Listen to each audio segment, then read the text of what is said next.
Good afternoon, good evening.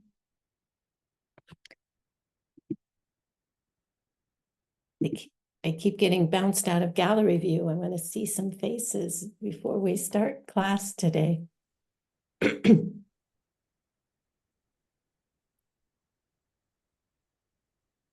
hope everyone is well. Probably just as busy as I am.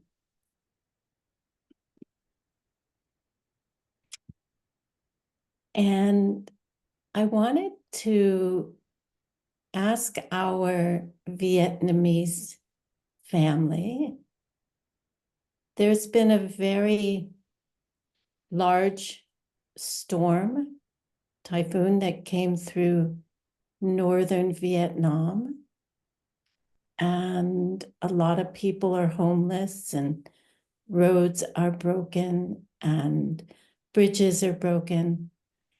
And I'm wondering if there is anything we can do to help the people of North Vietnam. So if one of you could share with us in the chat some way that we could help those who have lost their homes and their animals and their livelihood, I would really appreciate that. And I think everybody else here would be very happy to do whatever we can to help those people in need.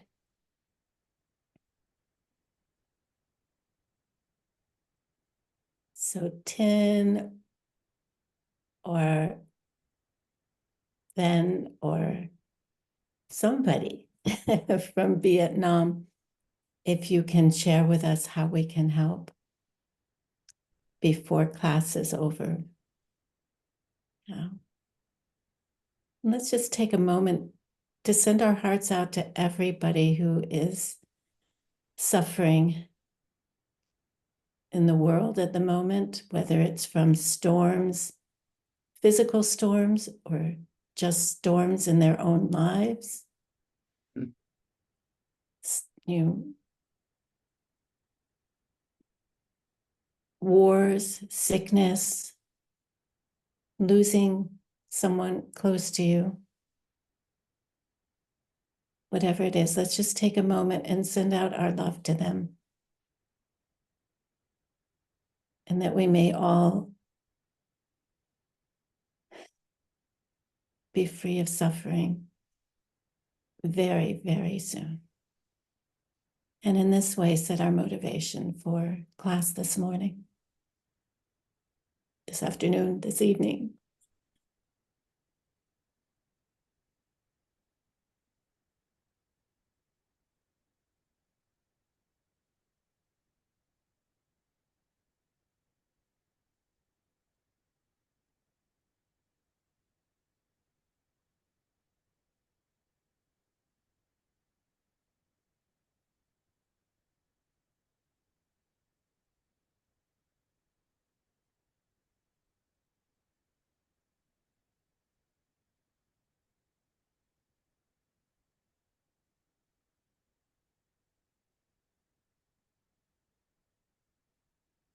And then what that world would look like, free of suffering and pain.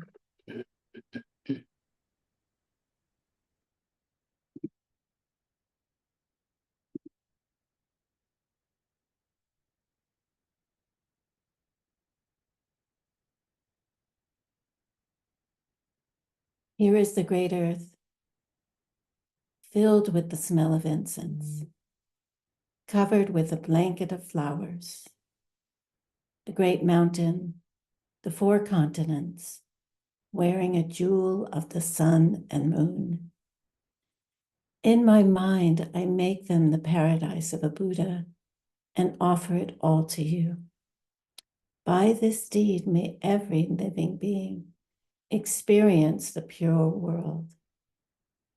Idam Guru Ratna Mandala Kam Niryatayami.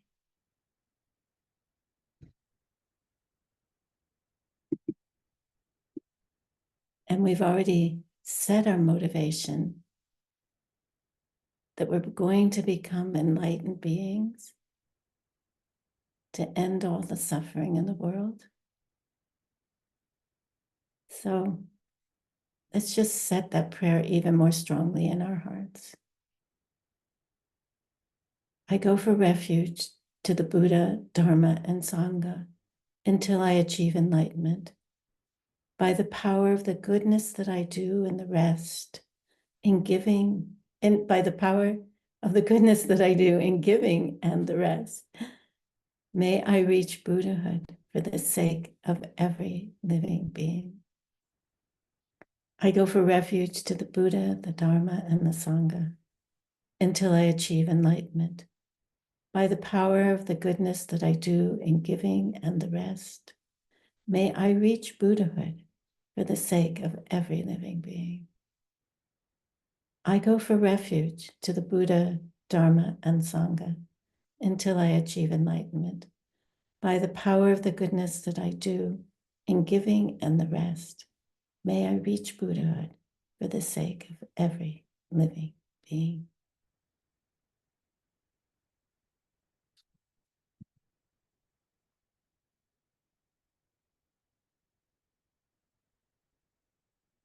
So today we're continuing on class 5, right smack in the middle of of ACI 13. I just want to see what Tin says. He says, thank you so much for caring for our situation in Vietnam. It's very nice that we could dedicate all good seeds together so we don't have to see those sufferings and pains anymore. Yes, and if there's if you're collecting money to buy water or food or clothing, if there's somebody we can send our little offerings to that you know of, please do let us know. You can always put it in our Telegram chat if you don't know now. Thank you, Tin. Okay. So valid perception. That's what we're going to be talking about in general terms today. We have already gone over a lot of basic Dura topics, right? We went through the outline of existence. And in the first class, we talked about why we should be studying logic. We've talked about Chichedrak, generals and specifics. We talked about them a little more last class. We finished Gyundre, cause and effect. And what we're doing is we're compressing 8 years of study into 5 weeks, right? A little more than a month. We're doing it very quickly. So you are kind of special getting 8 years of study in just 5 weeks. And you can imagine, if you're getting doing it in 8 years, you have a little more time to cook what's being said. You have a little more time to think about it and debate it. So here we're on the fast track. So again, as Venerable Utpala said last week, don't worry about it. Just take it slow, piece by piece, syllogism by syllogism. Discuss it, chew on it, debate it, pull out all your tools, contemplate it on your couch with your cup of warm tea in the evening. Okay? So class 5 is about subjects and objects.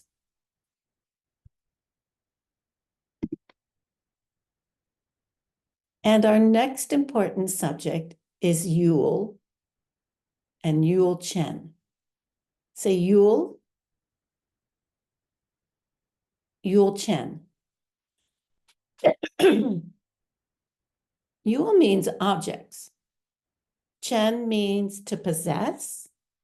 So a Yul Chen is possessing an object or possesses an object. So that which possesses an object or an object holder is anybody have an answer in the chat?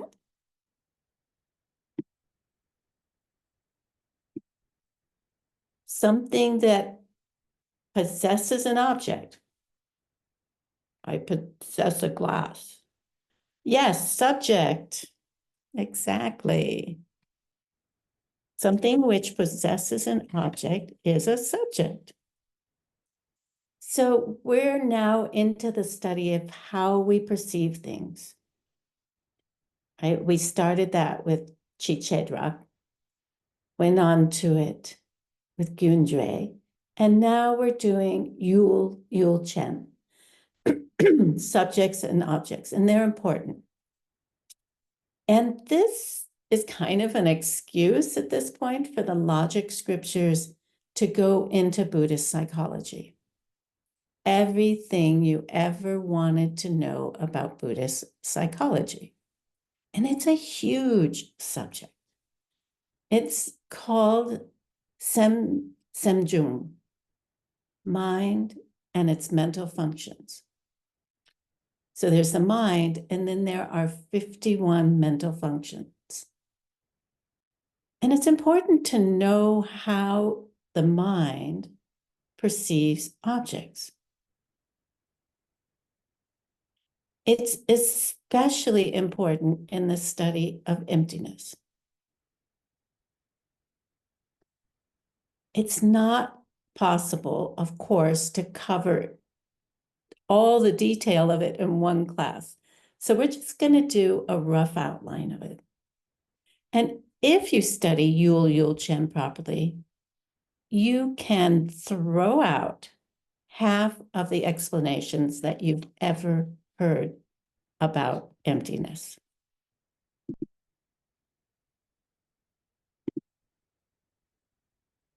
Looking for the interpreters I need to watch, make sure I'm not going too fast. So you might have heard expressions like pouring water into water. That's a different thing, right? Than talking about some kind of idea that the mind sinks into the object and they become one. Or that the subject and the object meld together and become one. So it's not like this, what we talk about pouring water into water. It doesn't mean that somehow you become emptiness. There's also expressions like non-duality. That's also a different thing, right? We are nupos. We are changing things. We are mitakpa. Emptiness is takpa. You could never become emptiness. It's a totally different thing. We are changing millisecond to millisecond, and we always will, even after we get enlightened. We will continue to change from millisecond to millisecond. Emptiness never changes. It does go in and out of existence, but it doesn't change moment to moment, right?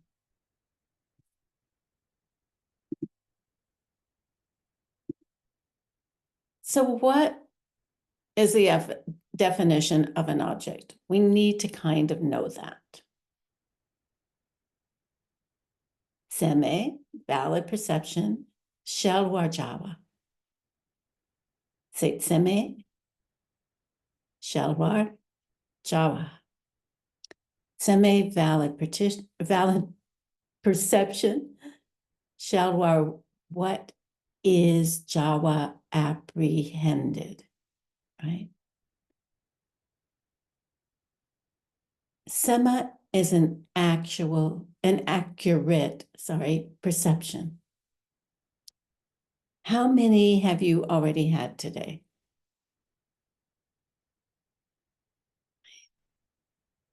You have had 99.9999999% accurate perceptions today.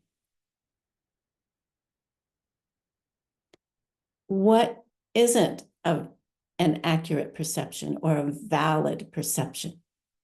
It's a semin. We had this word before, right?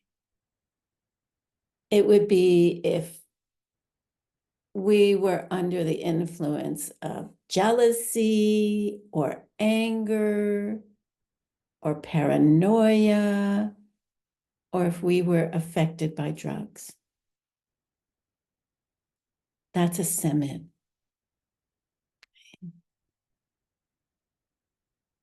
So there is an example in scripture of, you're out in the field and all of a sudden you see this thing that looks like this picture down here. And it's a hot day and you're out in the field walking or in the rice paddies walking or something like that. And you see this thing and you think it's a snake. It's a coil. And because, you're watching for snakes, you don't want to get bitten by a snake. And those of us who live in Arizona, we know what that is like. You have to watch out in the summer for rattlesnakes. And just out of the corner of your eye, you might see this coiled up thing and think, oh, there's a snake. And then on closer look, you look and you see it's just a piece of rope. Was it a valid perception? Is it a correct perception? Natasha says yes. And Tin says, nope, that it wasn't correct. It was valid because given the information you had, it looked like a snake, but upon further looking at it, you realized it was not a correct perception. Another example we can think of is if you're on a train and you pass another train, but your train is stopped, it looks like you are also moving. Like when you're in the train station and you've just gotten on the train or the subway, but the other train starts to move, it appears that your train is moving. Is it a valid perception? Is it correct? And these are the things that we need to talk about. So valid means given the data you have at your fingertips or your eye perceptions or at your disposal. Yeah, it's okay. It looked like a snake. Correct, though, means does the nature of the object correspond to what you believe it to be? Valid means given the data you have at your disposal, that's what it is. Correct, though, means does the nature of the object correspond to what you believe it to be? Madhyamika says, We have never had a correct perception in our life until we have seen emptiness directly. Never. We are being deceived. This is deceptive reality. And all of us who haven't seen emptiness directly are in the same boat. So we're all in good company, I guess you could say. You're not alone in this perception. So Shalwar Jawa, that which is apprehended by a valid perception, right, can also mean to be weighed or judged. So anything which is apprehended or perceived by a valid perception is an object.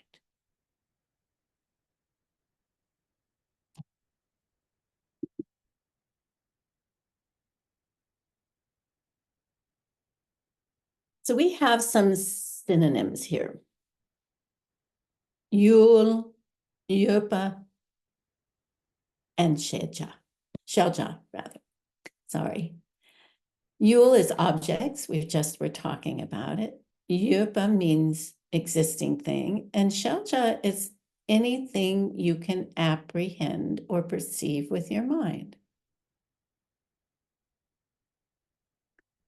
Definition the definition or a description of existence is anything you can perceive with a valid perception. All the objects in the world that you could perceive, all the existing objects in the world, and all the things in the world that you could ever apprehend, they are all the same thing.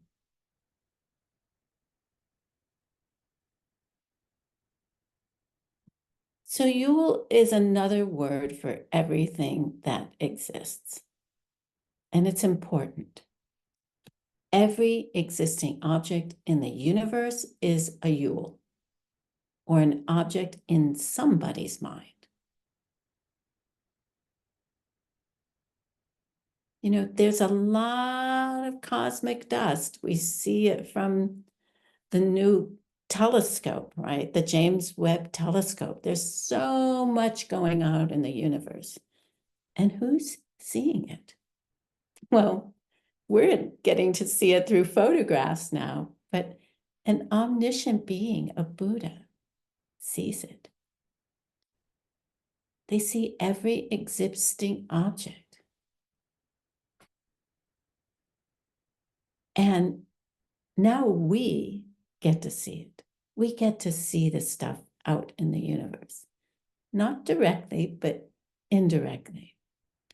So every existing object is being perceived by somebody's valid perception.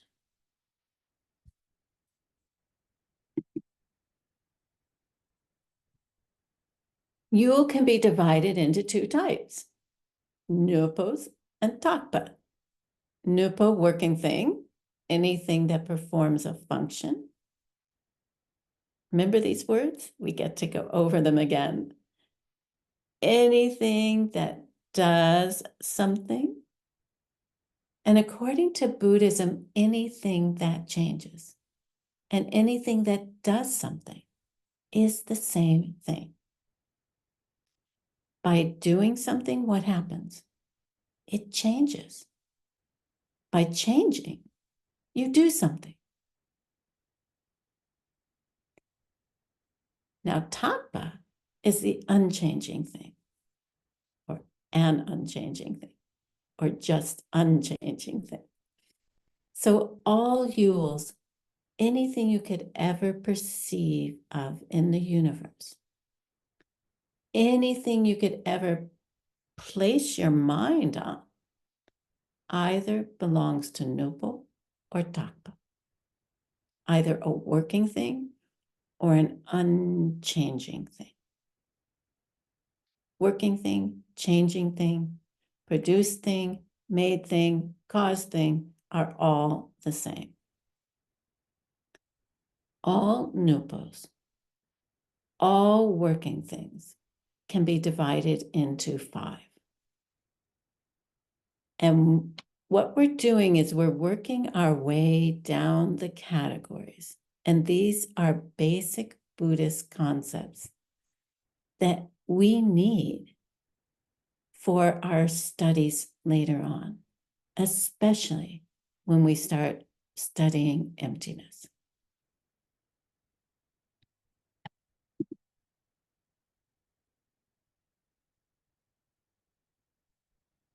So the 5 piles, pungpo na. So pungpo means a pile of something like leaves or dirt or rocks. In Sanskrit, it's skanda, and nga means 5. So the 5 heaps. Every person is made up of 5 different heaps or parts. And each one of these parts has many members. Sound familiar? They're called heaps. And Geshe says, and that's why I have this picture, it might be better to translate it as a mountain rather than a heap. It's like when you say there's a mountain of snow on the street, or there's a mountain of dirt on the street, meaning a huge pile of something. So that's the meaning of pungpo. In the first chapter of the Abhidharmakosha, it says, if you want to know why pungpos are called pungpos, or why skandhas are called skandhas, it's because it is in the sense of many things piled together. It's a group including many objects. So we're going to go through the 5. And these are all the yules in the world. So as we cover these 5, we cover all the yules in the world. How many yules are there? As many as there are existing objects in the universe. It's interesting, right? In this presentation, you can divide every existing object into 5 parts of a person.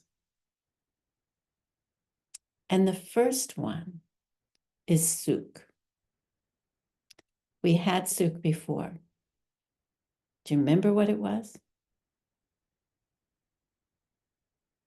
I'll wait for the chat.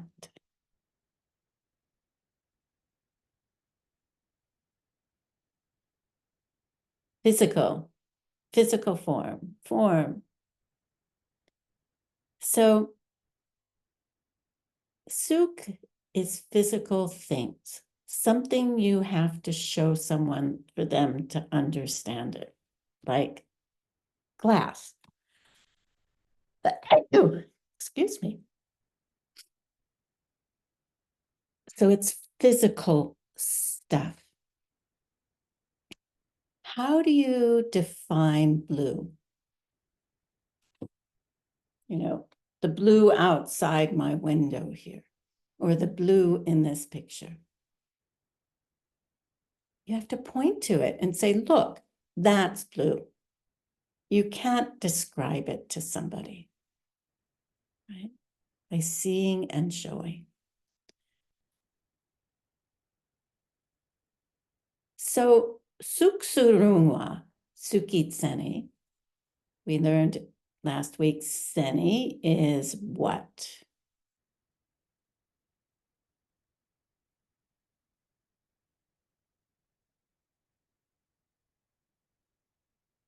Seni means, yes, thank you, Donata. Seni means definition. So the definition of suk, suksurungwa, the definition of a physical thing. What's the definition of square? What's the definition of round? What's the definition of blue? You have to show it to somebody and say, like this pen, that's a blue pen. That's what I mean when I say blue. And this physical matter is often translated as form, because normally it refers to what you can see with your eyeball, shapes and colors. So when you're studying Buddhist philosophy, you have to be able to draw the distinction between general suk and specific suk. General suk is any physical thing, smells, sounds, tangible objects, tastes, and things you can see. In one sense, it can mean the object of the eye, meaning only colors and shapes. In this case, though, it's all physical matter. So the first heap, the first parts of a person, is all physical matter.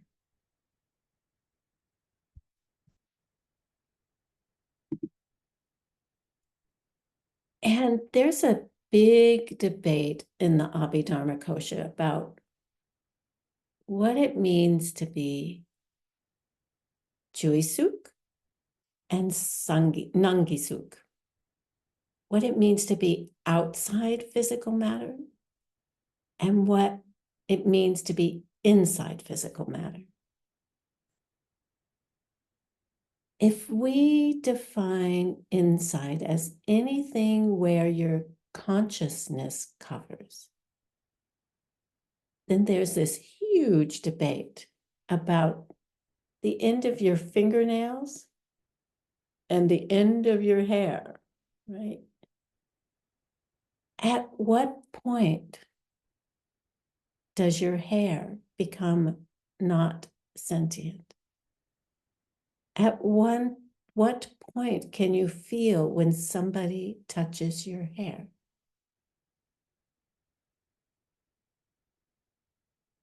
Outer physical form would be the chair you're sitting on, or the building that you're in, the room, or something like that.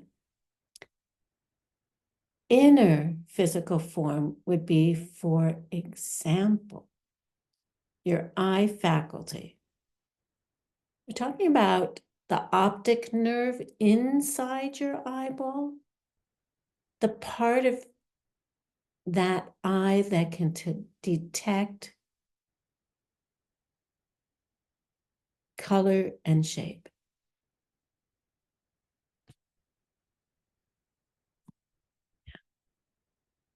So if you think about it, and we have to think about it carefully, right? The wall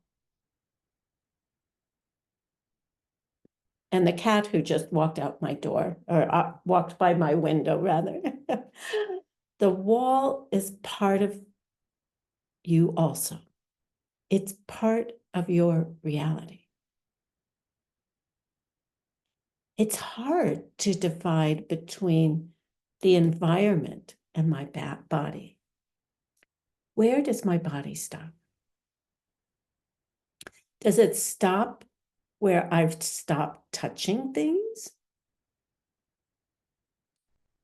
So the end of my fingernails are not part of me anymore? Does it stop where I can see the edge of my skin? Where does me stop?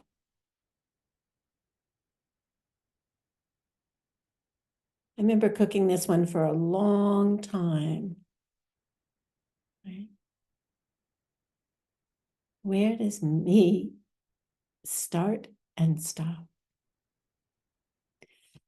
So we can go through all the existing parts of you, and it gets really hard when you get down to it to distinguish between you and the wall, meaning it's as much a part of my experience as my body is. Or this door, you can see it as I open and close it. It's as much a part of my experience as my body,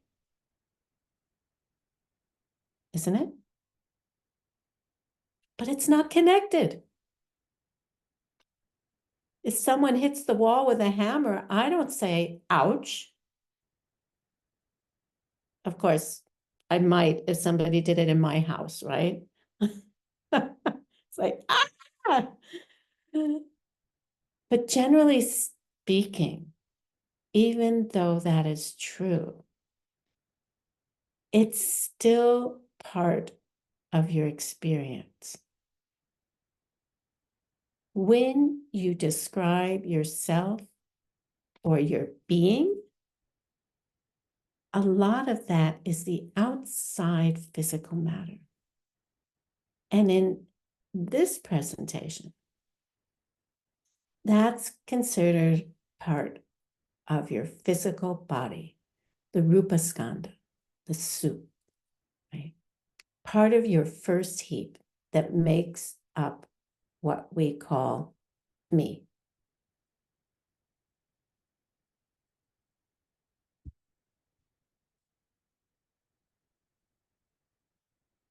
So in the Heart Sutra, it says, Sukme, Soame, Dushime, Duche, Name, Namparshepa-me, Meek-me, Nawa-me, Na-me, Chi-me, Lu-me, Yi-me. No body, no feelings, no ability to discriminate. None of the other factors that make you up. There is no awareness, no eyes, no ears, no nose, no tongue, no body, no mind. The Heart Sutra leads you to see emptiness, the emptiness of each of your 5 heaps. And so why do we study the 5 heaps? It allows us to deconstruct ourselves. If we can break down ourselves into these 5 parts, you're looking for a self-existent you in each one of them. That's what you do. And I'm going to bet that when you go looking for that self-existent you in each of these 5 parts, you don't find it. And then if that's true, then there probably isn't a self-existent you.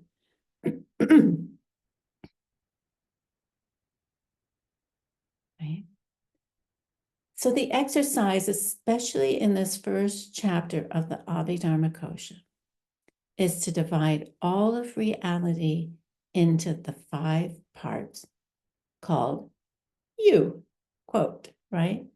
Then examine each one and see if you can find a self-existent you. And you won't.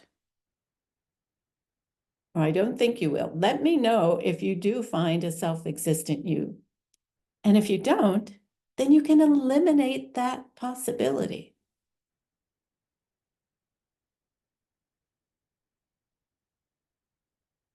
There's a difference between what is objectively the 5 parts of you and the thing that you feel is you.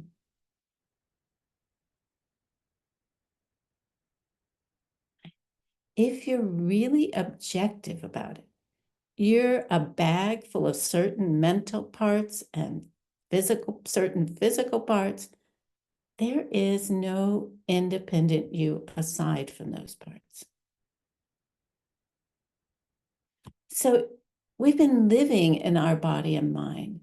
And so long that I think of it as Gyelse or whomever is here,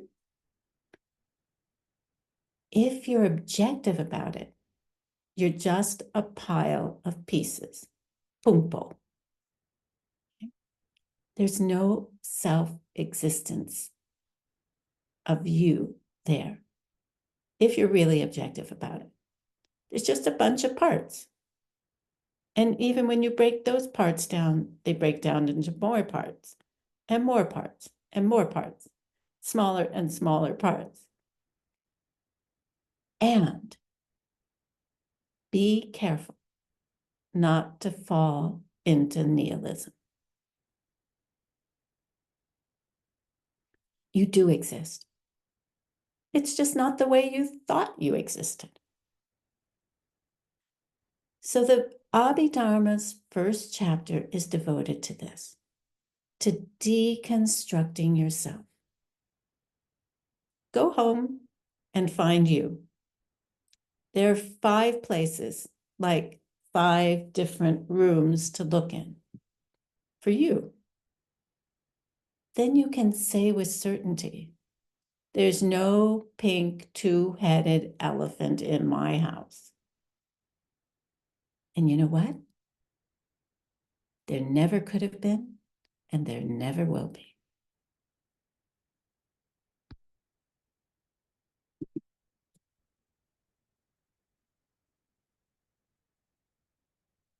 So that was just the first heap, suk.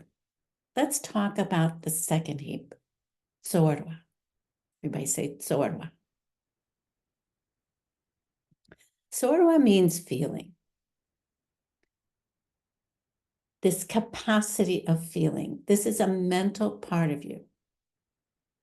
And there are 3 kinds of feelings: good, bad, and neutral. And if you want to break it down a little further and get fancy, you can say good physical feeling, good mental feeling, neutral feeling, bad physical feeling, bad mental feeling. And then you end up with 3 kinds of feelings. Right? I mean, 5 kinds of feelings. You want to get really fancy? There are 18. Feeling good about what I see. Feeling neutral about what I see. Feeling bad about what I see. Feeling good about what I smell, etc. You can go through all 6 senses. So Sorwa is a big bumpo, a big pile of different events. That's how it's defined in the Abhidharma Kosha. Sorwa is simply defined as the ability to experience objects. To experience the content of an object, good, bad, or medium, or in between. That's feeling. There's 51 mental functions in this school that we're studying today. Why, out of all 51, did sorwa, or feeling, get to be its own category, its own pumpo? Anybody have an idea?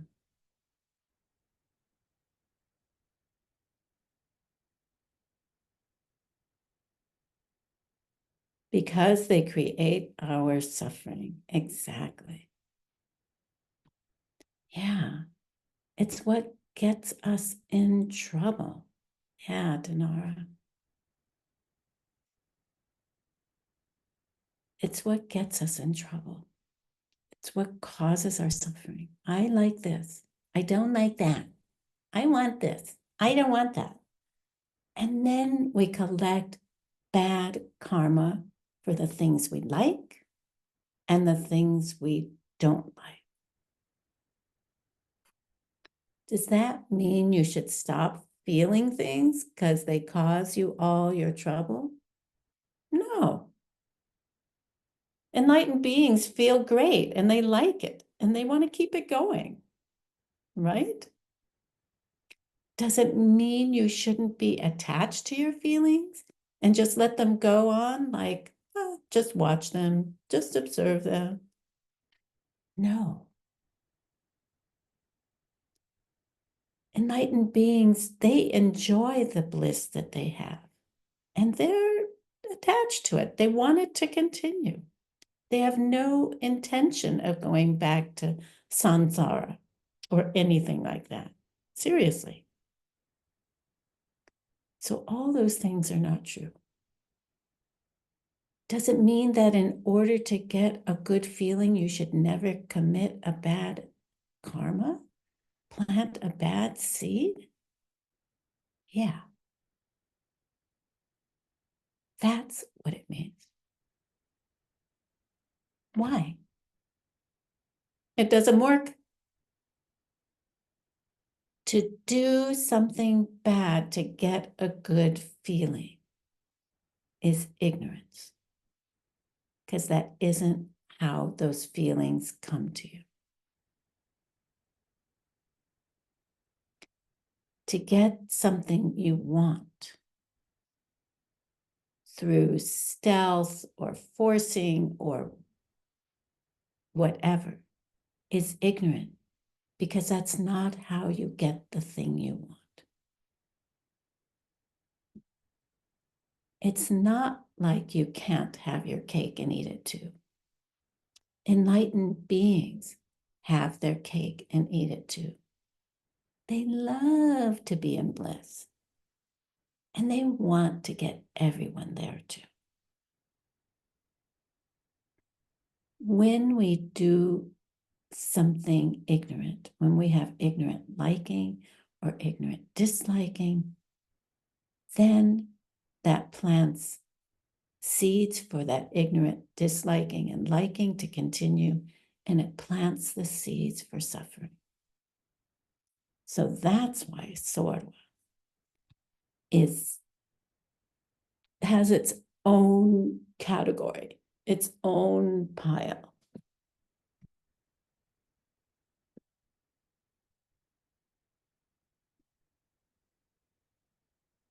So number 3 is douche. Say douche. Douche. Douche means discrimination.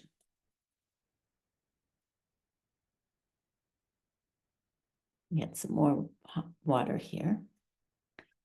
So discrimination is, this is good, this is bad, this is tall, this is short, this is red, this is blue. I like this, I don't like that. These are all douche. So why do you imagine douche got to be a separate category?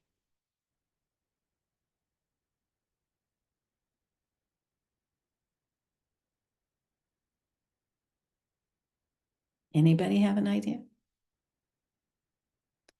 We lose our peace. We lose our mental peace. Yeah, it's basically the second big troublemaker.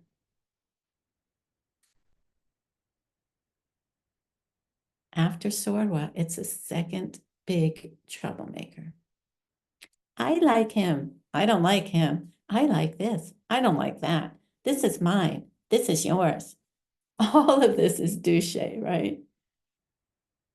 Does that mean we should give up thinking anything is mine or anything is yours?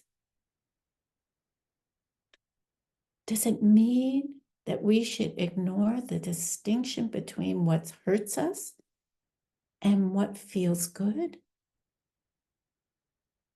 No, not at all. Buddhists have douche. All living creatures have douche. You know, enlightened beings can distinguish between this is hell and this is Buddha paradise. and know which one they want to stay in, right? Of course they have it. We're talking about the negative Geshe. This is the Geshe that says, this is mine. This is yours. And you know what? I want yours. If you think or say, this is mine and this is yours, and you know what? I'm going to collect good karma with mine, and I'm going to collect good karma about yours. The 10%, right? Then that's fine. There's no problem with that. You don't have to give up discrimination. That's not a goal of Buddhism, to be just a vegetable with no feelings about anything and not be able to tell the difference between good and bad, or tall and short, or feels good and feels bad. That's not the goal. Buddhas like to be in Buddha paradise. And they would like to free all sentient beings. They don't like to see us suffer. And they better be able to draw that distinction. And we better be able to do that too. What plants good seeds and what plants harmful seeds? What will end suffering and what will continue suffering? And this is our studies and our practice for our lifetime and beyond. So the fourth heap. So the last one was Geshe, and this one is Geshe. Geshe.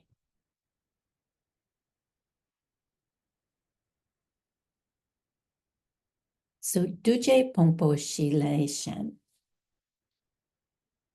The fourth heap is everything that's not in the other three heaps. That's all. So what's in there? Everything about you that didn't make it into what were the other four heaps. We haven't talked about the fifth one yet, right? So everything that's not in the other four heaps. And in this school, there's 49 different mental functions after subtracting feeling and discrimination.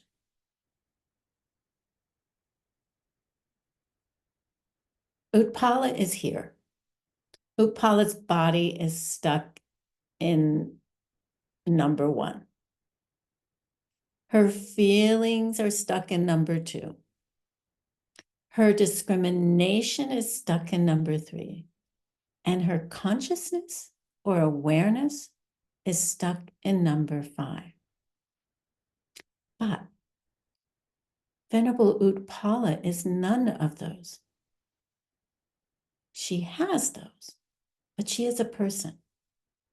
And the person belongs in number 4. So these are all different qualities of a person that aren't included in the other 4 heaps. And the Abhidharma Kosha defines this one as everything else. And Geshe calls it the other factors. Geshe means factor. So you can translate it as other factors. What does factor mean here? Something that acts as a cause. How many parts of you act as a cause? Everything. Why? They all perform a function. That's all. So it's a good debate question. Where does your emptiness lie in this outline? It's not physical. It's not mental. It doesn't change, so it can't be part of Duje, but it's part of you. Which brings us to Namche. Say Namche. Namche. It's the awareness or consciousness. Where is your awareness? Where did it come from? Why do you have it? Why aren't you like a tree or a rock? What is the difference between you and a rock? Where does this thing come from that you're aware of everything? Why do you have it? Where is it? Is it on the other side of the room? Or is it here?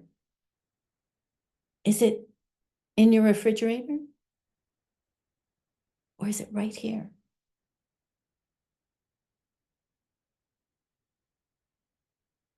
Go looking for it.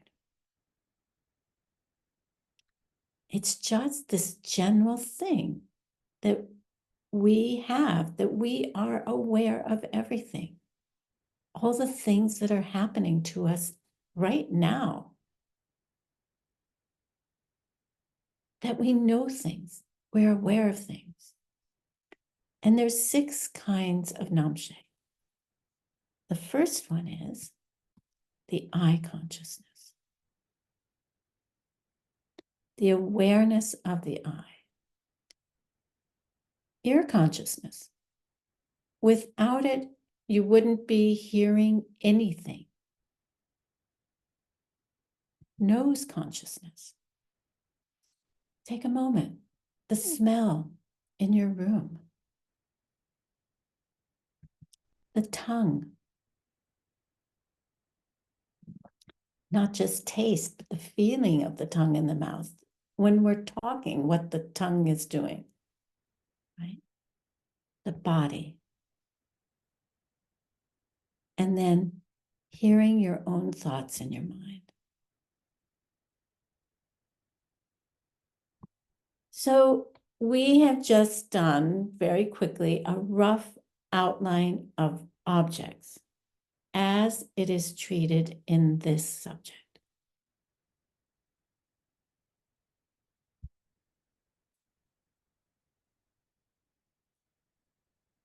So back to Yulchen. All existing subjects, right? The holder of the object. Venerable Utpala, would you read the Tibetan for us, please? While I have a drink. Sure. Rang yula supe che yulchen kitseni. Thank you. So Rang Yul, its own object, the chupe, means it engages in chu, all existing things or existing thing. So the definition of a Yulchen Giseni, right, is anything which engages in an object is the definition of a subject. So if you remember in class 2, we had the outline of all existing things. Right? And this is the definition of a subject. Yulchen Gitsene. So in class 2, when we had this outline, maybe you remember it or not, we talked about Takpa and Mitakpa. So in debate form, you might say, Mitakpa yerpa mebe cheer, right? And means, you know, excuse me, it's too bad there's no divisions of changing things. Positively, you would say, there don't exist any divisions of changing things. So in a debate, if you wanted to agree, which should never be the case, right?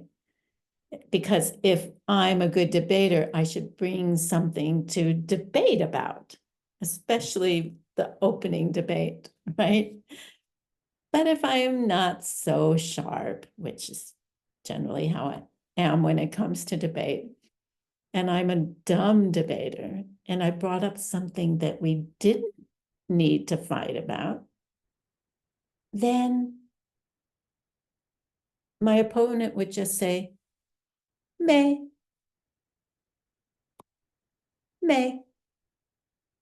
And it means, yeah, I agree. There don't exist any divisions of changing things. You can't divide changing things at all. There's no divisions of changing things. There's one kind of changing thing, and there's not two kinds of changing things, right? So that would be one way to answer. So we have three choices, because at the end, I said cheer. Maybe cheer. You could say tak maju. Say tak maju. No, it's not correct to say there's no divisions to changing things. No, that's not the correct thing to say. So it's basically, I disagree with you. No. So we have may and we have tak maju. And then the third choice you have when debating would be kyaba maju. Yeah, there's no changing things, but at whatever you're trying to get to, forget it. There's no divisions of changing things. Right? So which one would you like? You have to decide in the debate which one you will use. In the last class, in Venerable Utpala's class, we learned about a taungyur, or a prasangika, a sarcastic statement.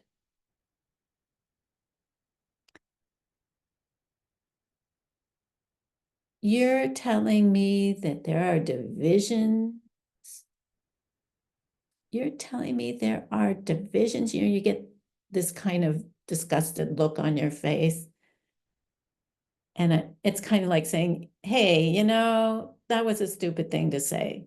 But are you telling me that there's divisions to changing things? You can divide changing things?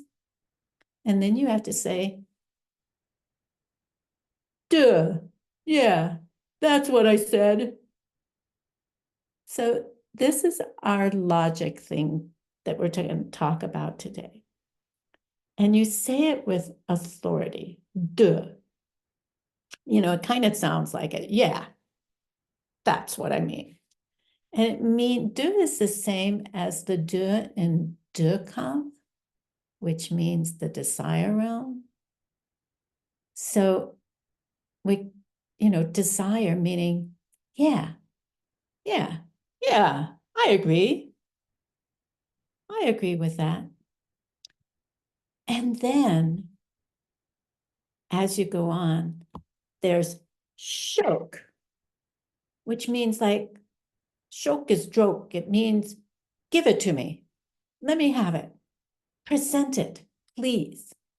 So it's more like, yeah, let's just give it to me. And by the way, when you say takmaju, you better have your shok ready already. You gotta be prepared with your answer. I think this is why I find Ben Kramer is so good at debating. He's got such a fast mind and he can just set it all up. And me, I have to cook it. So it's a skill. It's a skill. And so I get to rejoice in his fast mind. And Venerable Utpala has that too. It's fun to watch the two of them debate. So if you say there are divisions, and I disagree, there's no divisions. I say, are you telling me there are divisions? And you say, yeah. And then so I being the attacker, you being the defender, step back here and make a picture out of it. And you say there are divisions, or I say there are divisions, and you say, no, there's no divisions. And then I would say, are you telling me there are divisions? And you say, yeah. And I say, show. Okay, show them to me, give them to me. And you better have it ready right then. Or else you should not have said Takmaju. You should have said La. La? Hey, what? I didn't hear that. It's a great stalling tactic. La, la. And while you're saying la, your mind's going like, what should I answer? What should I answer? So don't ever give your answer until you're ready with your counter examples. Yeah. Thanks for keeping up, you guys, with the chat. So you better have some divisions in your mind before you say Takmaju, because Shok is gonna be there in about 2 seconds. If you don't have anything ready, then you get embarrassed. And everyone goes, Otsa. It means you should be ashamed of yourself. Shok, shok, shok, shok, shok, right? Otsa. You can do it, your debate, in any language you want. We're going to cover the divisions, right? In English. There's 3 of them. There's physical matter, form, suk. Right? There's mental stuff. And then there's nothing, or there is anything that's not either. Which one is Yulchen? Which one is the subject? So let's debate it.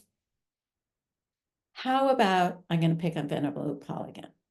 How about Venerable Utpala? Which one of the 3 is she? Is she physical matter? Is she mental stuff? Is she anything that's not either? So assuming that emptiness can't be a subject, because emptiness can't perceive anything,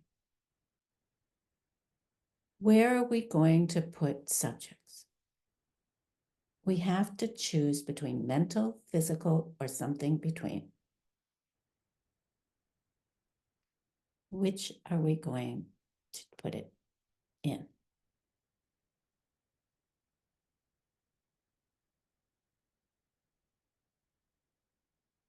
So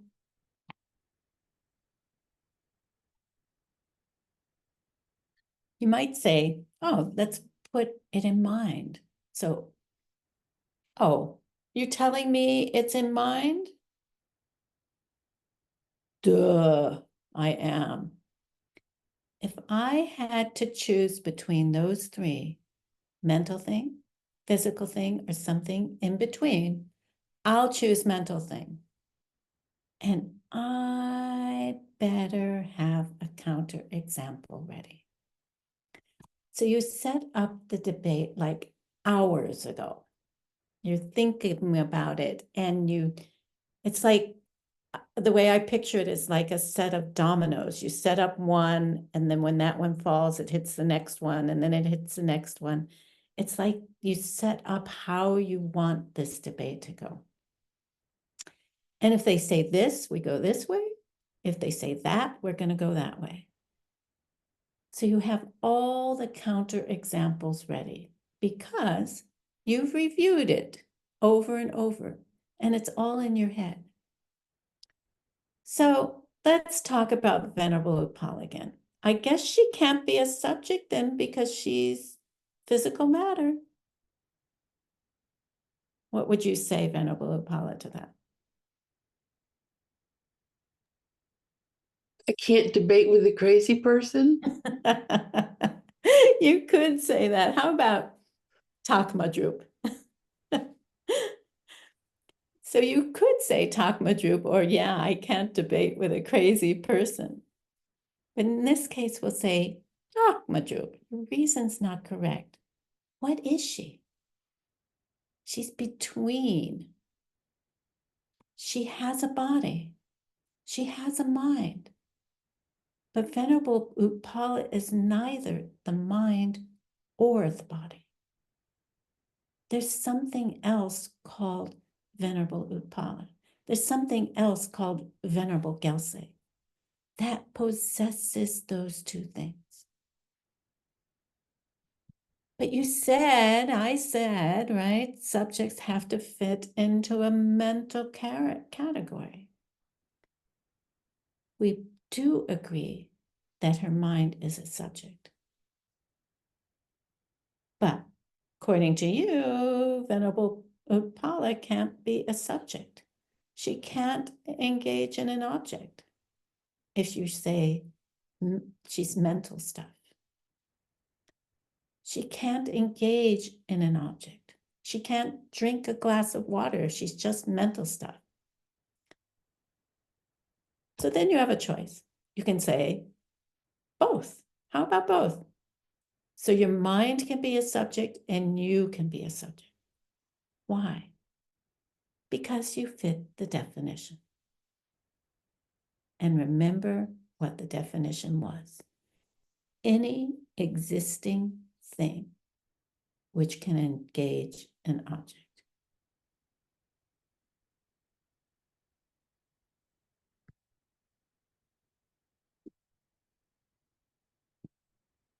So I guess her physical matter, her physical body can't be a subject. Mayin pechir. You can say mayin, which means right. I agree with that it can't. So of the three kinds of changing things, Venerable Utpala can't be a subject. Or can be a subject, sorry. And Venerable Utpala her mind can be a subject. The mind is easy, right? She's seeing us right now. But can her body be a subject? Mayimpe cheer cannot be. Takmadrup, it's not correct. Have your example ready. What is the counterexample? Let's see. Why not?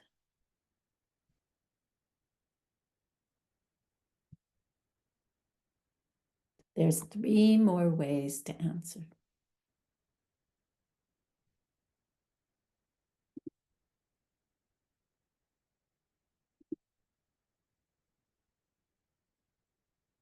So let's talk about subjects.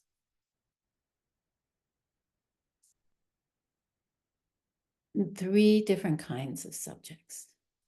And we already covered the 4th heap, duce, everything that's not in the other 4 heaps.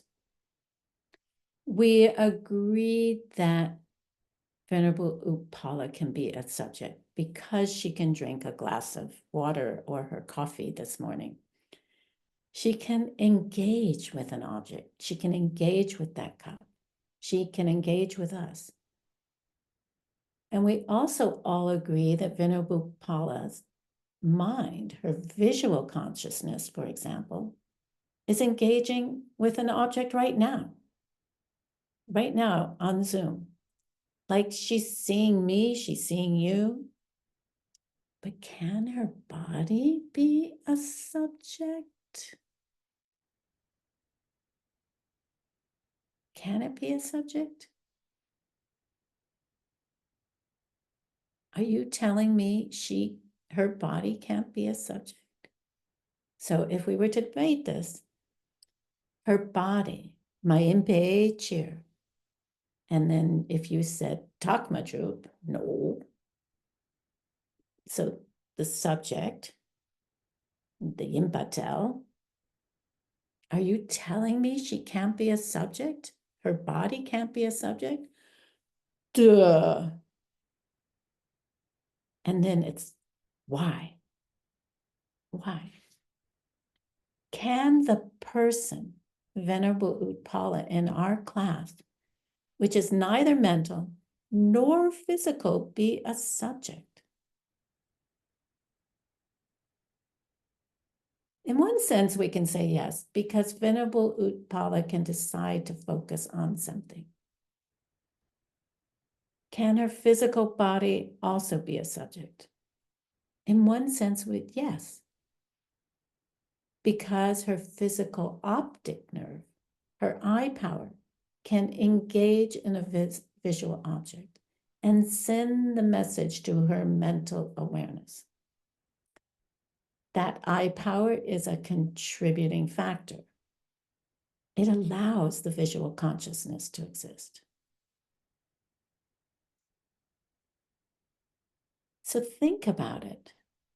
The present environment is always occurring a millisecond before your consciousness is experiencing it.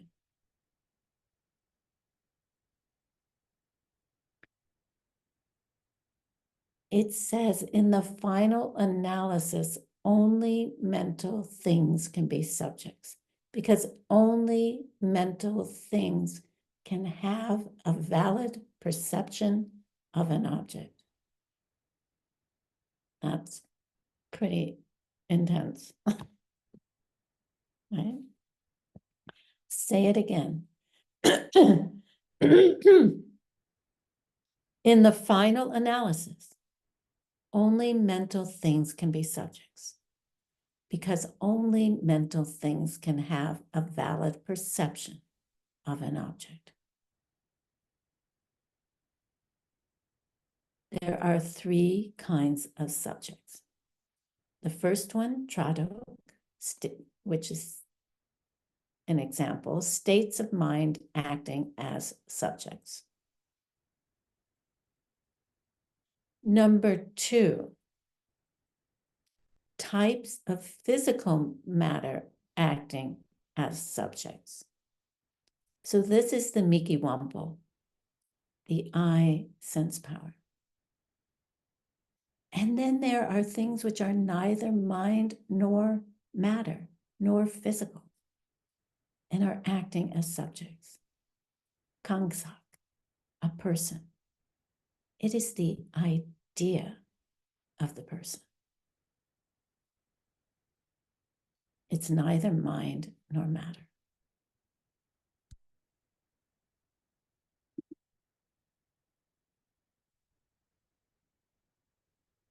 So let's talk about mental things.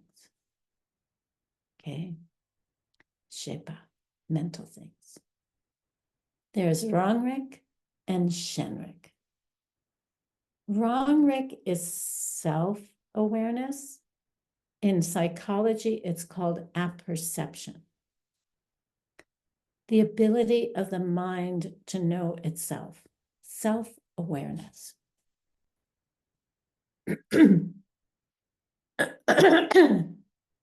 Shenrik means the awareness of something else other than itself.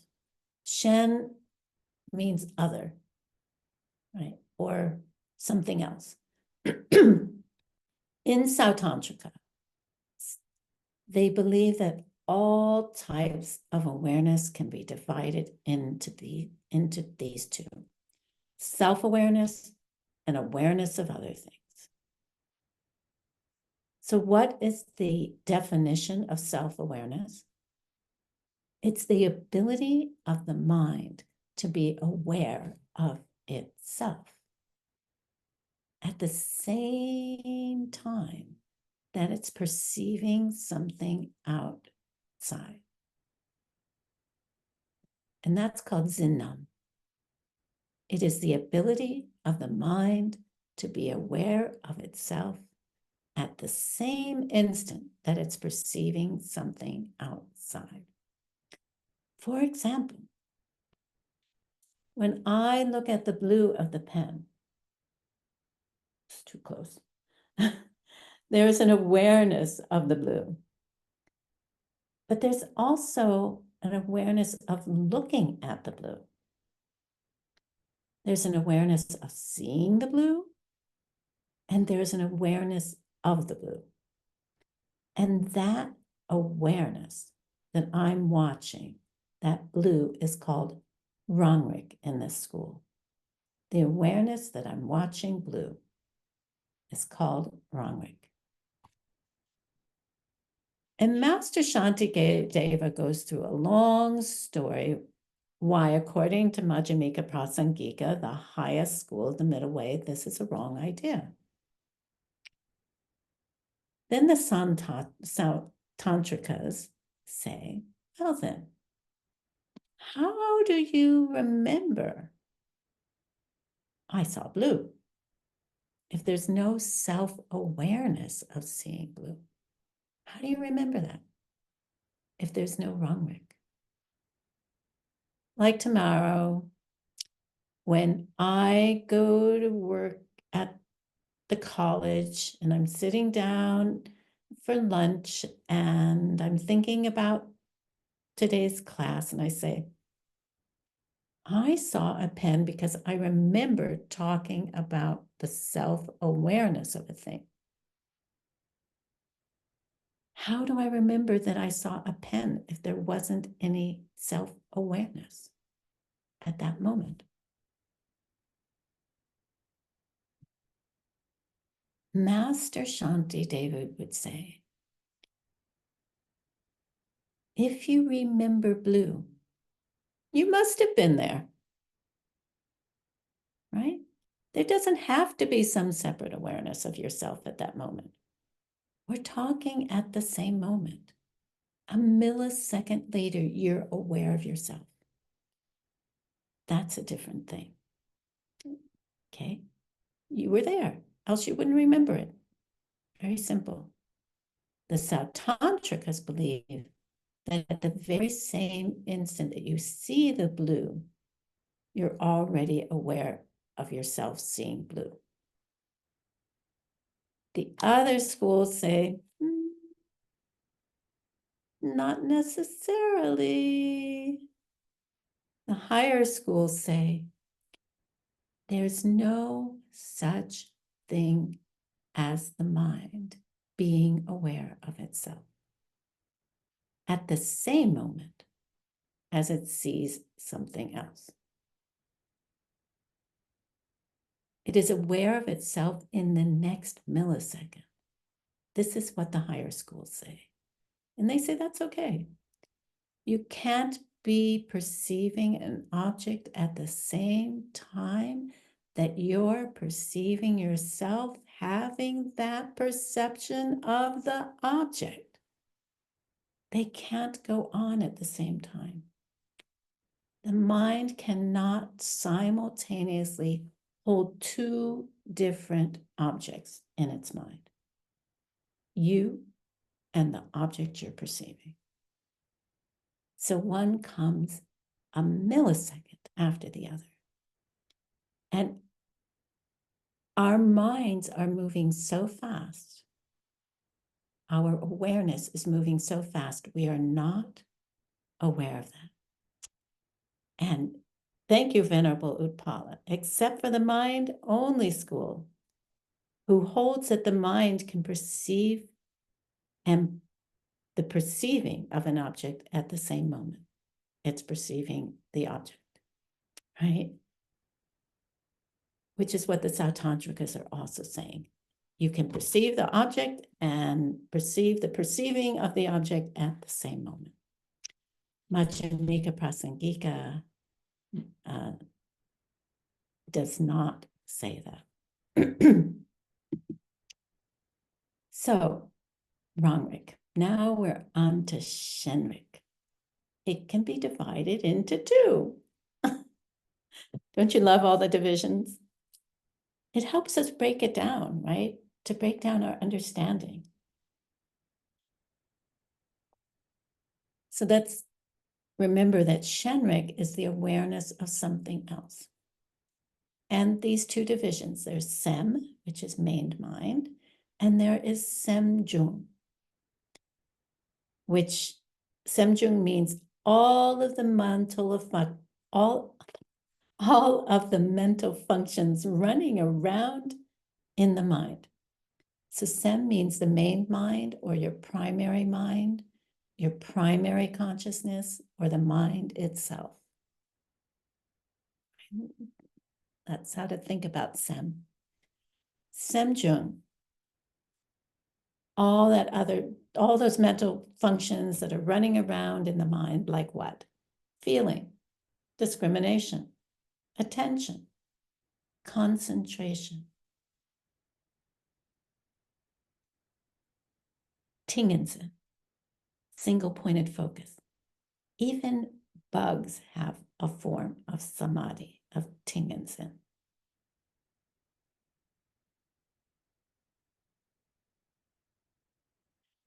Bugs have this form. Why? They are able to focus on one object for an extended period of time. It might only be 2 milliseconds, but it's extended.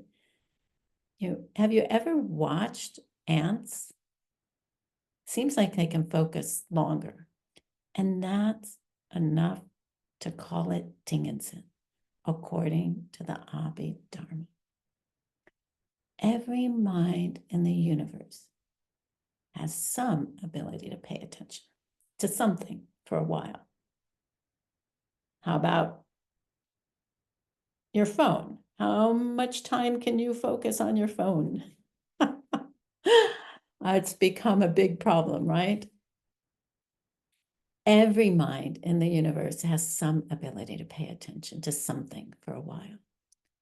These are all semjungs, right? Mental functions going on in the mind. Jealousy, anger, sleep, pride, virtuous states of mind. The Abhidharma system says there's 46, and in this system of the logic school, there are 51.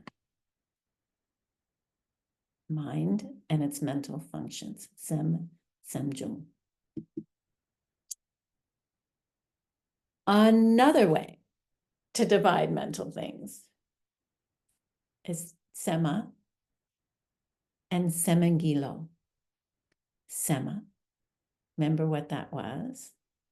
Accurate or valid perception.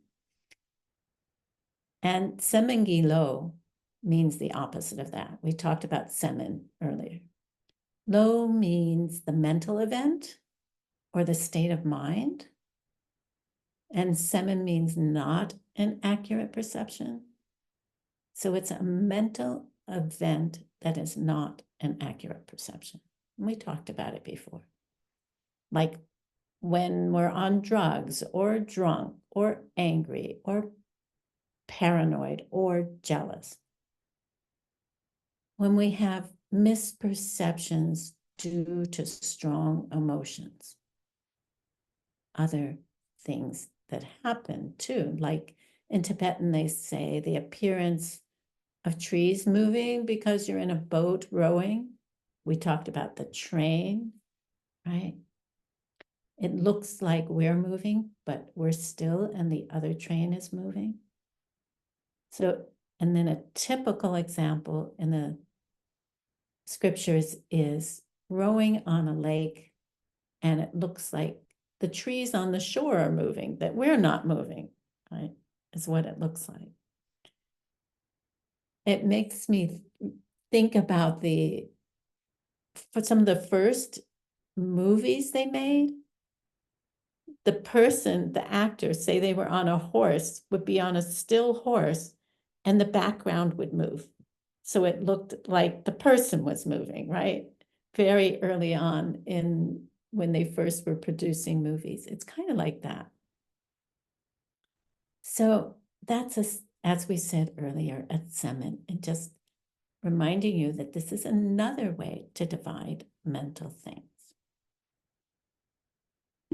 And again, we're going to review sema, the definition of a sema. Se sardu, malue rikpa. Sardu, malue rikpa. Fresh, unerring perception. A fresh, unmistaken perception.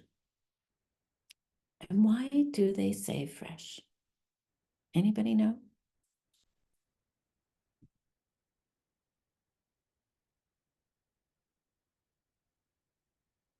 Snake and rope.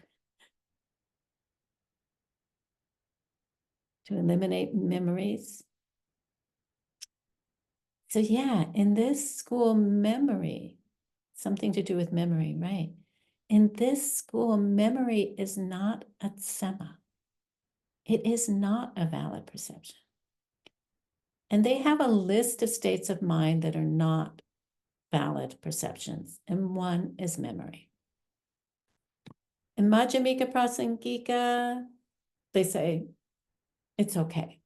The definition of sema is malue rikpa. They cut out the sardu, right? So it's just an unerring perception. So yeah, in this school, as Irivor says, because memories are not accurate perceptions, so it has to be fresh. And when going over the way that different schools perceive things, they can act as a touchstone to help us understand where we are, where we're understanding things.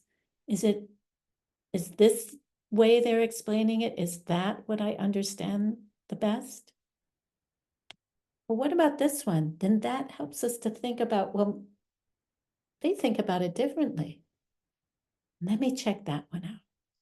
So their schools are developed to help us find where we are and then to deepen our understanding of things. Going deeper and deeper into it, not just assuming anything.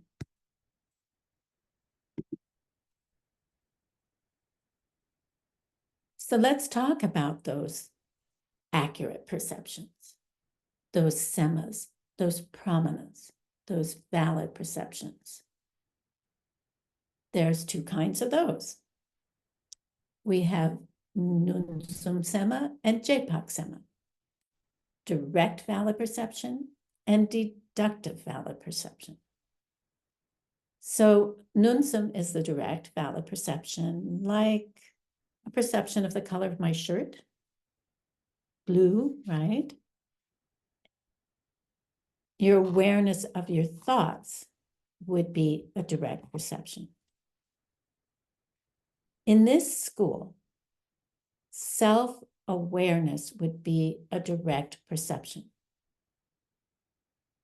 So we have the color of my shirt, we have the awareness of your thoughts, and your self, which is basically your self-awareness, are all direct perceptions. They don't involve some kind of conceptualization. In the other schools, it's a little touchy, this subject. But here, they don't involve some kind of idea. JPOC, on the other hand, involves conceptualization, involves ideas. And the main type of JPOC is deduction.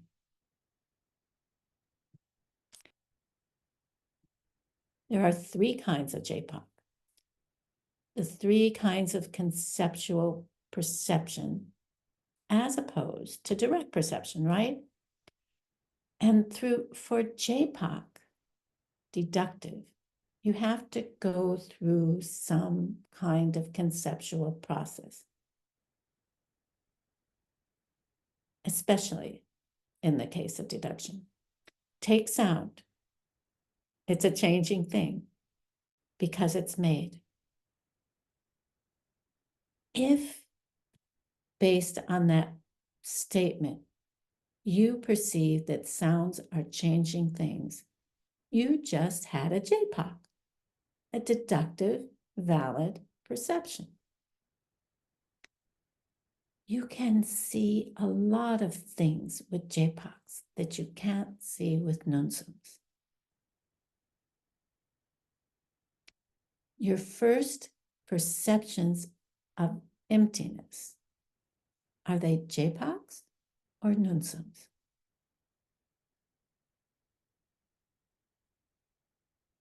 Are they direct valid perception or are they deductive valid perception? Deductive. That's what Dinara says. Yeah. In Jorlam, the second of the 5 paths, the path of preparation is defined by increasingly more and more subtle intellectual deductive perceptions of emptiness. They are not direct perceptions. When you get to the path of seeing, number 3, Tonglam, that then is nunsum. That is direct, valid perception. That's the difference. And it's really important to understand that in Buddhist philosophy, a JPOC, a deductive valid perception, a JPOC sema, is as good as a nunsum sema, as a deductive.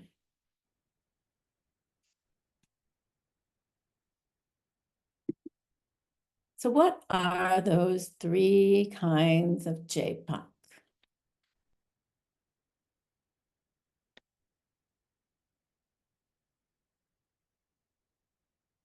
Is there a pen in my hand?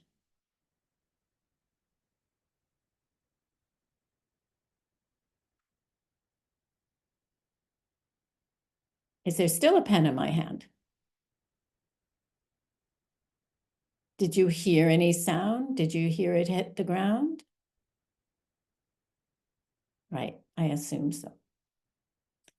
You cannot see the pen with any direct perception, but you're using JPOC. You're perceiving the pen with deduction, with JPOC. If we were in the room together and I dropped the pen, you would hear it. I think on Zoom, probably not. Let's try it. Did you hear anything? So you didn't hear me drop the pen before, right? It's amazing it picked that up. So through deduction, you can say, there's a pen behind my back, that it's not on the floor. And in Buddhism, that's 100% as valid as nunsum, as seeing it directly. If you decide that there are future lives through deduction, that they exist, That's a sema. That's a pramana. And anything perceived with a pramana or a sema or a valid perception exists. You don't have to see directly your future lives or your past lives to act on them, because you can deduce them. You can use reasoning. What do you deduce them from? Remember Gyundre? Remember those cause and effects or results? With those, you can pretty well deduce your past lives and what's going to follow in the future.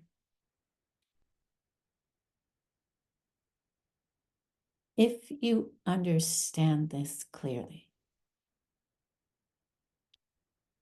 if you understand deduction and using it that way, then yeah, you can figure out your future lives and your past lives. You don't have to think that you have to perceive them any less than someone who has seen their future lives directly after the path of seeing.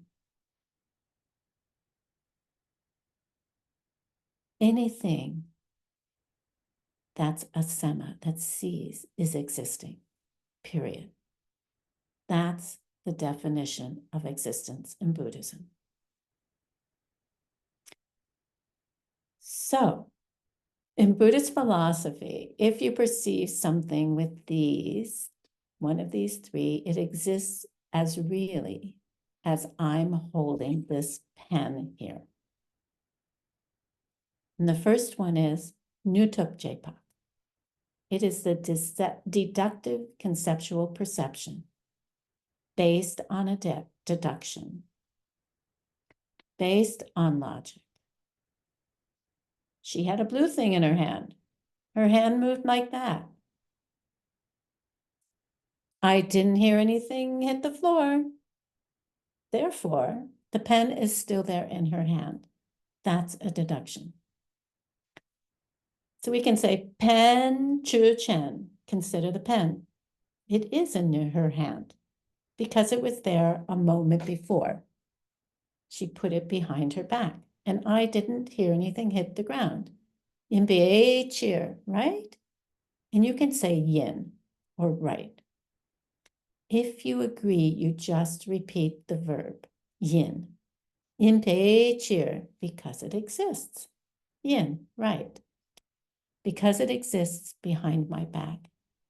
And that's 100% as valid as seeing it in my hand, unless you're on some drugs or drunk or something. The example in the answer key is the perception that sound is a changing thing based on deduction. The second one, Drakpa, means famous or well-known, like Lobsang Drakpa, like the word kirti in Sanskrit in Dharma kirti. So, we know that Lobsang Drakpa is Jason Kappa's monk's name, right? Famous. And in this sense, it means by convention, by agreement. By agreement by who? Oh, the whole world. By agreement of all the people who know that world. Like, let me think of an example, because the example that Geshe used, it was for Americans, really? Like, do you like Uncle Sam or not? But of course, first you have to know who Uncle Sam is. So how about the planet is round, Earth is round. We all agree that it's round and not flat, or most people do. I think there's this very, very small minority who still say it's flat. So the classical example in Buddhist philosophy is the house of Mr. Rabbit. And in Tibetan, that's Riwong Chen. And this is what Americans, Westerners, Europeans call the man in the moon. Asians, on the other hand, look up at the moon and they see a rabbit's head. So Everybody knows when you say Mr. Rabbit's house is full today, you're talking about the full moon. And you might come across in scripture an example of conventional conceptual valid perception being Mr. Rabbit's house. These are conventions. They're not immediately recognizable from the word itself. Like if somebody had said to me, Mr. Rabbit's house, before I had ever gone to Asia, I wouldn't have known what they were talking about. I would have thought it was a hole in the ground, right? So it's something by convention. And the third one, say Yiche Jepak. Yiche Jepak. Yiche means rational belief.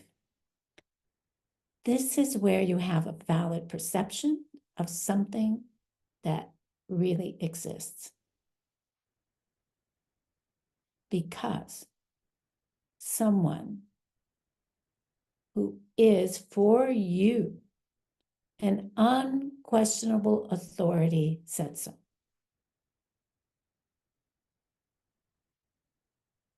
Obviously, in Tibetan Buddhism, it's hard to qualify as an unquestionable authority. We're very picky about unquestionable authorities. Someone who is a semekebu, a pramana person, a person who cannot lie. So what do you have to do first?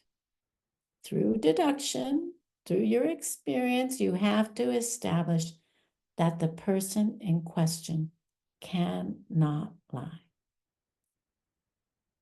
And one of Buddha's first rules was, don't believe anything I say. Check it out for yourself. Argue it, discuss it, debate it. Come to believe it through logic, through reasoning, and by thinking about it. But don't just accept what I say just because I said it. That's pretty incredible, right? For someone to say that. We all want to be right. Believe what I say all the time, right? So we have to live by that. Don't believe whatever I or any other teacher says just because they said it. It's not like that. You need logical, rational understanding to believe. And it involves a preliminary step of establishing that person or that authority cannot lie. Maybe you've met a person like that, or maybe you haven't. In Buddhist scripture, we allow for the possibility that there is a being who cannot lie. And if you've studied the question carefully, you can establish that there is a being who cannot lie.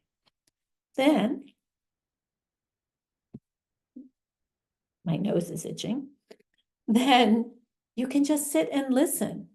If you have first established that this person cannot lie to you and would never claim to have seen something without seeing it or understand something without understanding it, then you can just accept it. But you have to prove to yourself first that they cannot lie. So, for instance, if they were to say there is a hell realm, you could take it to be Yiche Jepak, based on rational belief that this person is incapable of telling a lie. And you have to personally establish them as unquestionable. Don't believe anybody else. You have to do it yourself.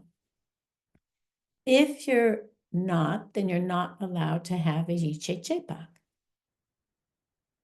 In our studies, you will reach a point where you recognize certain beings as being unquestionable. certain people. You'll get a feeling after a while. You do certain tests, you do certain checks, and you will get to the point where you can read something from Geshe Kappa, and you know that whatever he says, you can trust it. So you have to get used to that possibility. It is not blind faith, it's rational. So the example is the perception that something is true because it has been stated by a source known to be an authority. Why not just accept everybody as an unquestionable authority? Because somebody will get up here tomorrow and say, it's okay to drink alcohol, right? Or once you teach Tantra, you can do whatever the hell you want, right? It's all beyond normal morality or something like that, right? If you just believe anybody who just gets up and starts talking, you're going to suffer. You will continue to do things that make you suffer. So it needs to be logical. It has to be provable to you. The Buddha himself said, don't believe what I say. And that has to remain a rule in Buddhism, or else we're going to get all kinds of weird things that are going to hurt us. And this will no longer be the truth, the Buddha Dharma.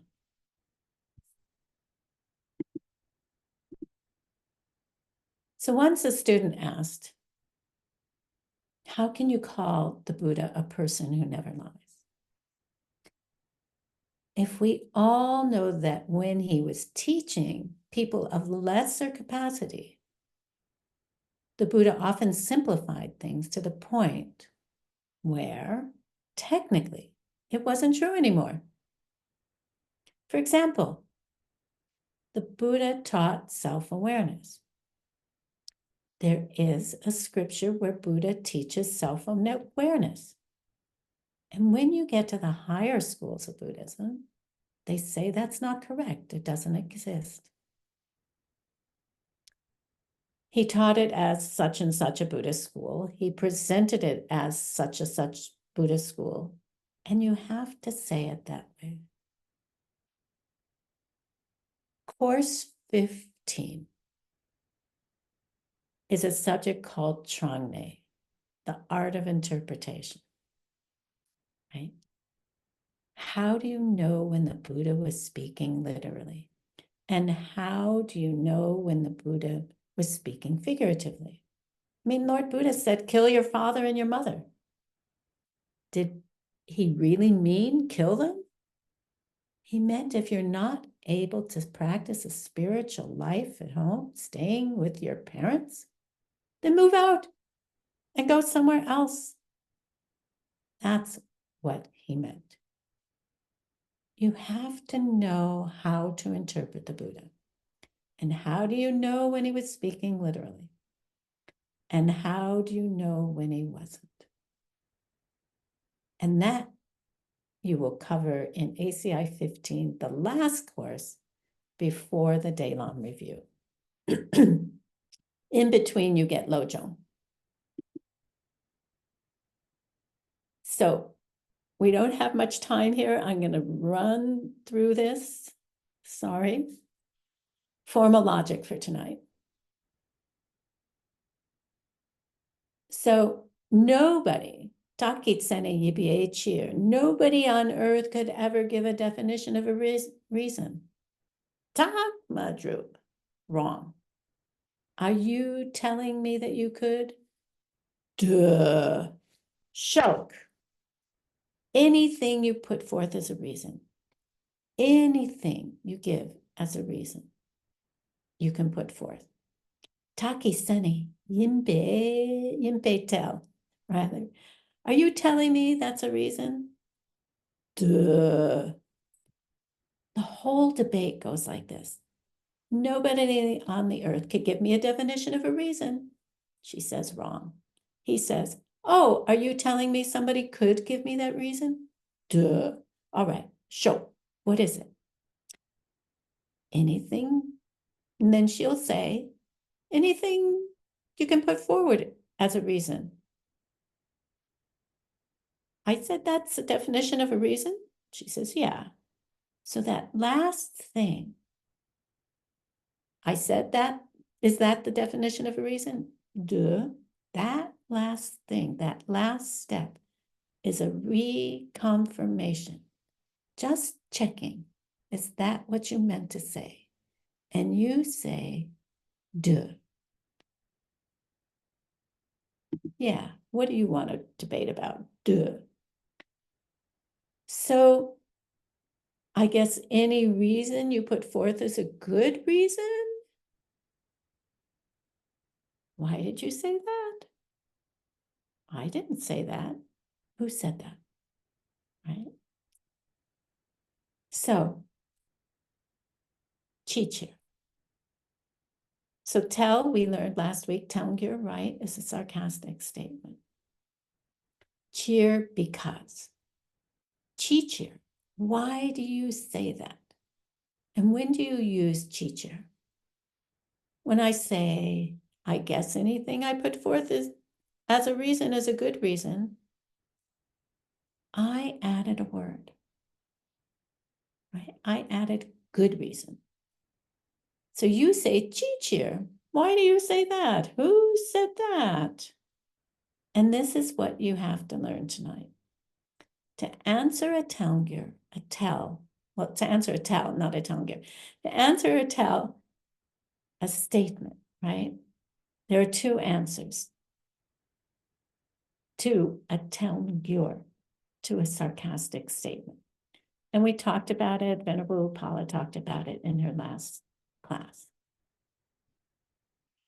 So I guess anything I put forth as a reason is a good reason. And she would say, cheer, who said that? If I end with cheer, though, she has three options. She can repeat what I said, is or has. She can say dak madrup, right, which is wrong. I didn't say that. She can say kyaba majum, which means you're right, but it doesn't necessarily follow. It doesn't prove anything you're trying to prove. And we already had that.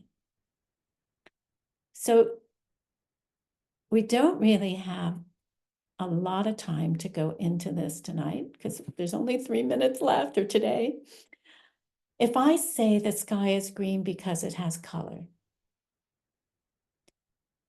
you would say kyabamajum, which means, duh, of course it has color, but it doesn't prove it's green.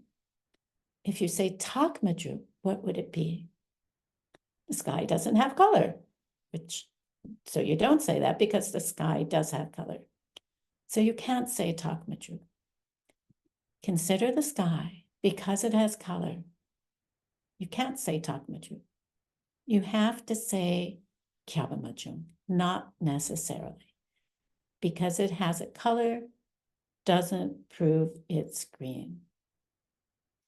You don't say duh. Duh is only a response to a sarcastic statement. Are you telling me the sky has color? Duh. Are you telling me the sky has color? Yeah, I am. So the sky is an unchanging thing. Chi-cheer.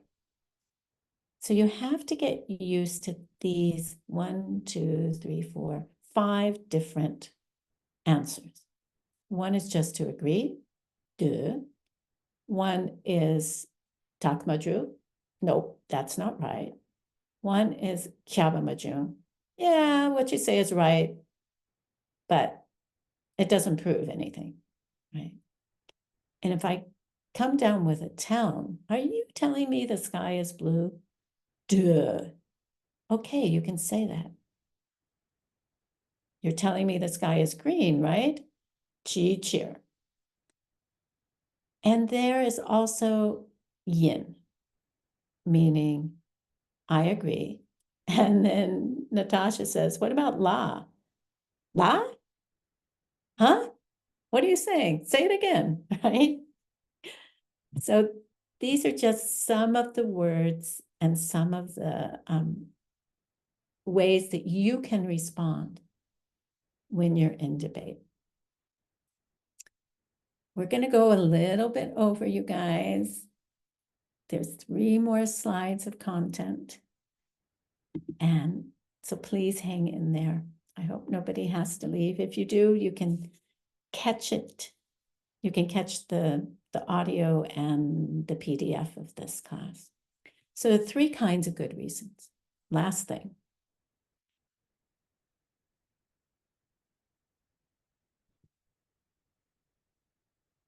Correct reason. Tak Yang Dak.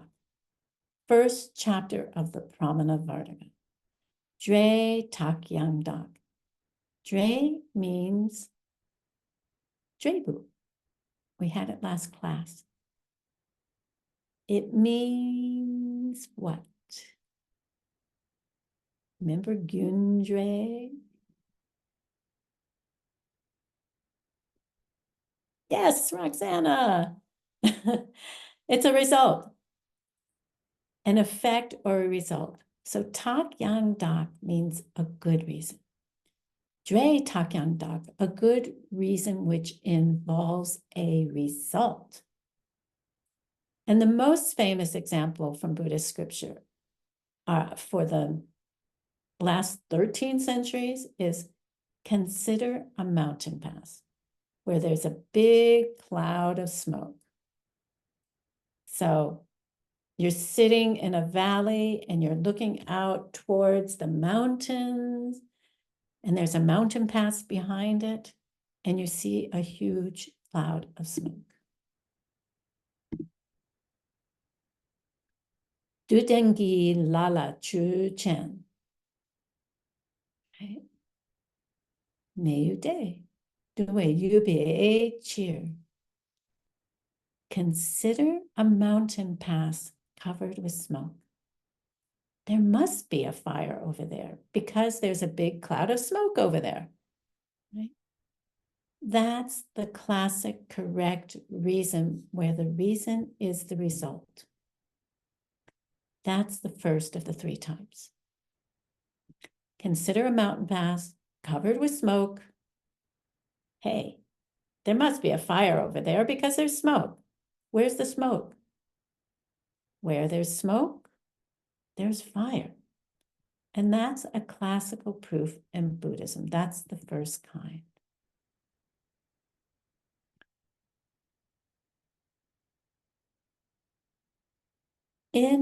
It's very famous in Madhyamika because you must be able to prove emptiness 1,000 different ways.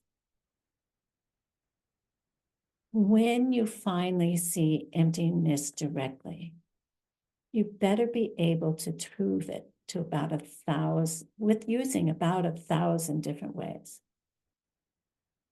So everything that we're covering today is about establishing emptiness. We're trying to get to emptiness. And we're going to use all of these tools. So we'll have this huge toolbox, right? When you go into your 1-month retreat to try to see emptiness directly, you better have a big toolbox to take with you. And it's going to be all these different reasons that you understand about emptiness. You cannot perceive it directly without understanding many different ways of proving it.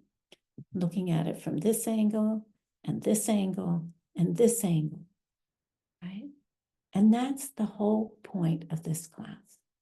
It's not, well, hopefully it's not boring. Maybe it is, but it's not meaningless, right? With logic, there's a very specific goal in mind.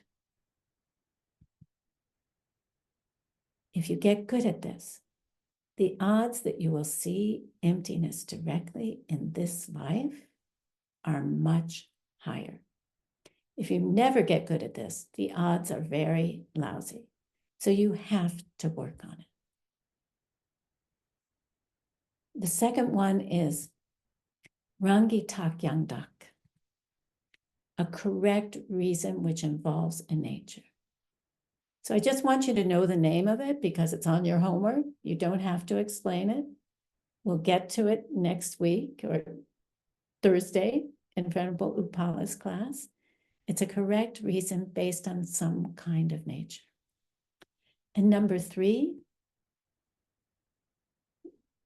Mamikpe Tak Yang Dak. These are correct reasons which involves the absence of something. Mamikpe means the absence of something. And we use the reason to prove an absence. And we'll get into that probably in class 7. So most of the proofs of emptiness are Mamikpe talks, because emptiness is simply the absence of a self-existent thing that never did exist, never could exist, and will never did exist, never could exist, and never will exist. It isn't there now. You can't deny something that ever was there because it's not there. So there's a mental idea of a self-existent thing until we understand what we think is there. We can never establish that it's not there. But the actual thing that you think is there never was, never could be, and never will be. It is that 2-headed pink elephant in our living room, the gotcha, the thing we deny, the thing that was never there anyway.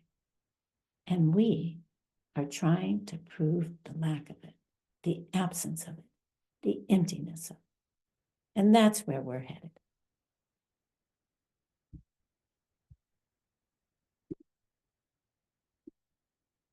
And your homework meditation is to do an analytical meditation, trying to see how you yourself tend to take your mental image of an object as being, oh, sorry, that was last week's. This week is a valid perception as far as your own perceptions during the day. So check out during the day, right? What is your valid perception? Are you perceiving it valid? Check out how many you have during the day. And with that, let's thank all the holy beings by offering them this perfect world that we're going to create, that we're working on so we can see emptiness directly. And let's recite it in Tibetan.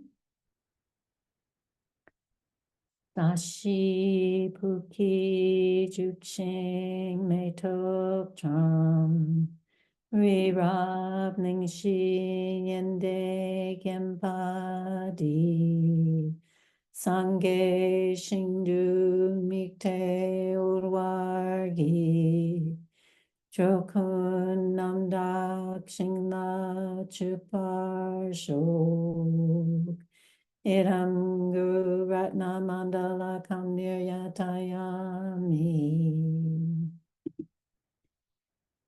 Gewadi Kewokun Sunam Yashe Sok Sok Shing Sunam Yashe Lejungwe Tampa Kuni Topar Sho.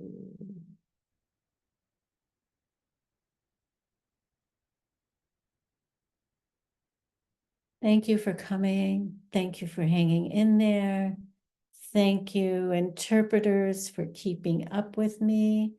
Thank you for staying a few minutes late. lot of material to cover. And hopefully you have some months and years to cook it. You don't have to do it all in 4 days before the next class. We're just filling you up, right? And then you can take little sips of it now and again. So don't worry about it.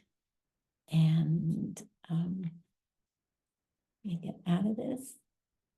And we'll see you Thursday. So thank you, tech. Thank you, interpreters. Thank you, all of you amazing students.